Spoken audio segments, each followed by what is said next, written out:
Great morning, and welcome to part 11 of the Edwardartsupplyhands series titled Self-Identification.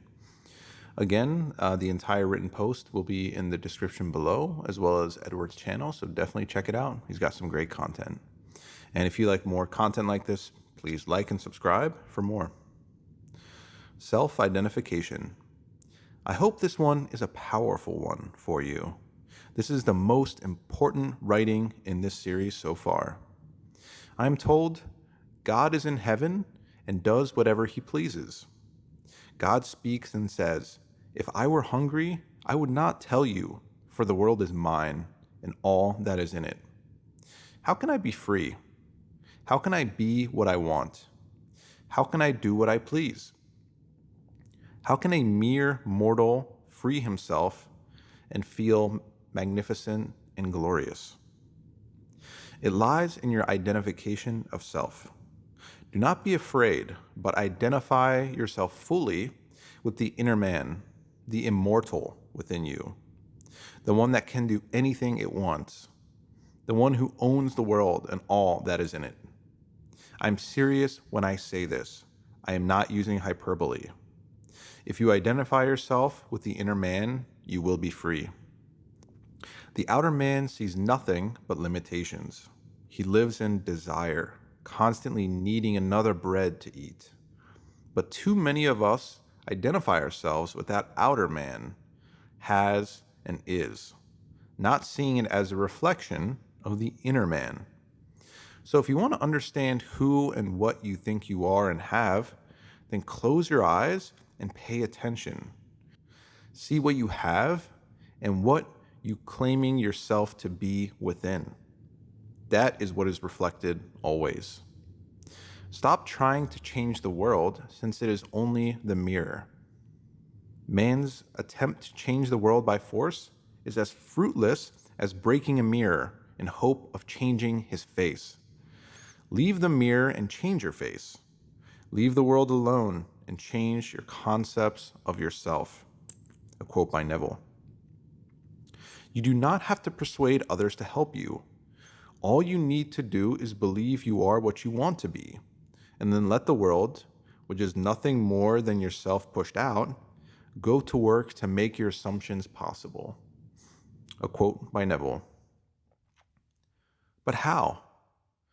How can you believe you are what you want to be when the world is showing you otherwise?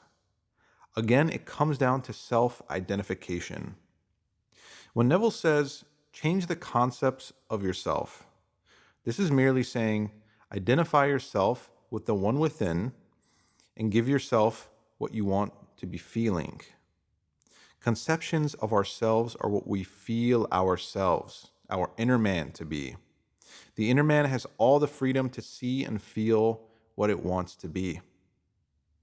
So who are you identifying yourself with? The outer man of limitations, or the inner man who men call God? Your inner being is he who men call God. A quote by Neville. Once you identify yourself with the inner man, you will see how abundant you are in what you want. You will finally feel what you want, and you can give it to yourself in full. But this freedom only comes to those who actually identify themselves with the limitless one within. The inner man is the one who Neville is speaking about that must be changed.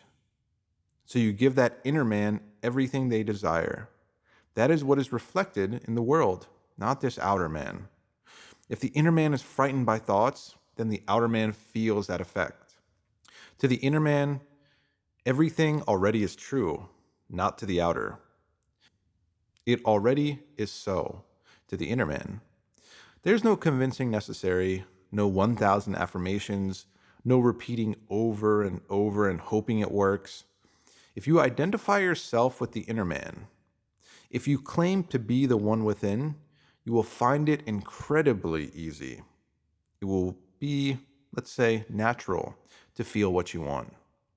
Pay attention to what I am saying. When you imagine your end, is it not already so? You did not imagine how to get there. You are already there in imagination. Your issue is not in imagining the end. Your issue lies in who you are identifying yourself with. If you imagine yourself in the end, which is very easy, but then identify yourself with the outer man, you will breed nothing but frustration. However, if you first identify yourself with the one within, and then imagine your end, you will not question if you are going to get it. You have it. The inner man always has it. He sees the end.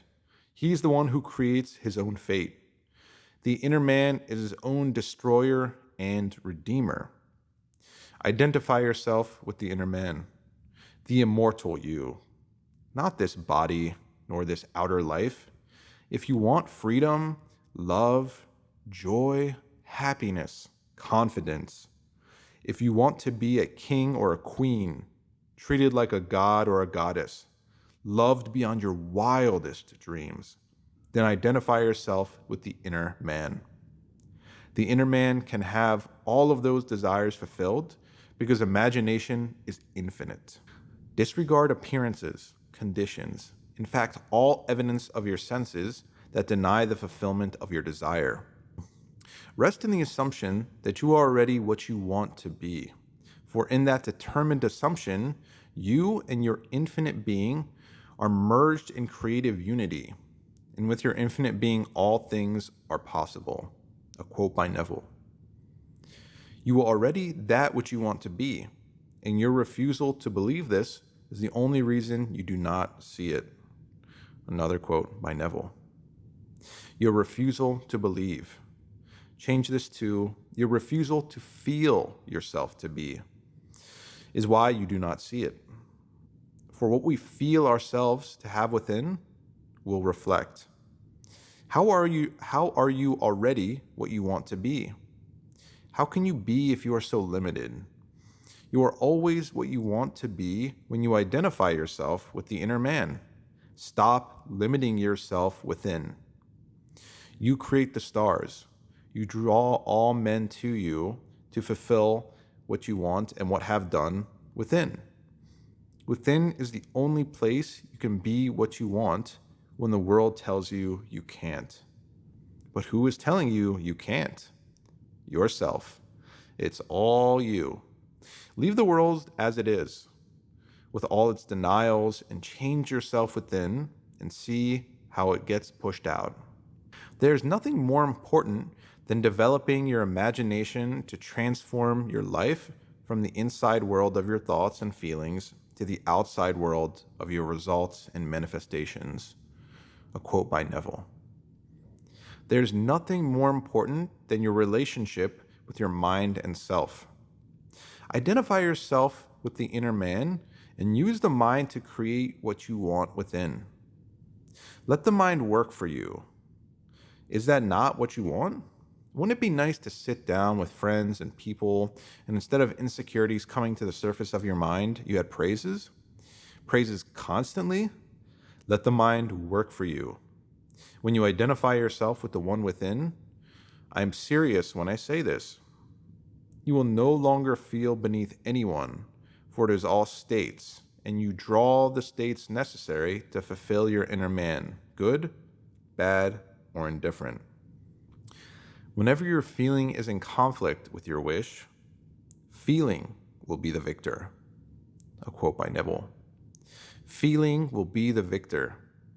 If you are imagining your wish or the end while feeling worried, concerned, that feeling will be the victor. You receive what you feel after within. Take the stress off by identifying yourself with the inner man, the infinite one, and you will see that you always have what you wanted. The inner man is greater than the world. Far greater is he that is in you than he that is in the world. John 4:4. Believe this. Do not continue in blindness, following after the mirage of masters. I assure you, your search can only end in disappointment. A quote by Neville. So discard all belief of what you think you are, or what you have been called, etc., and identify yourself with the one within, and you will be free. You'll be free because the inner man can do what it pleases. Pleases. Pay attention to that word. The inner man does what he pleases. What pleases you? Do that within. Identifying yourself with the inner man is a shift in feeling. I mean what I say, that this is the most important writing of this series so far. If you fully identify yourself with the inner man, you will understand all of what I'm saying and what Neville said. Thank you for listening.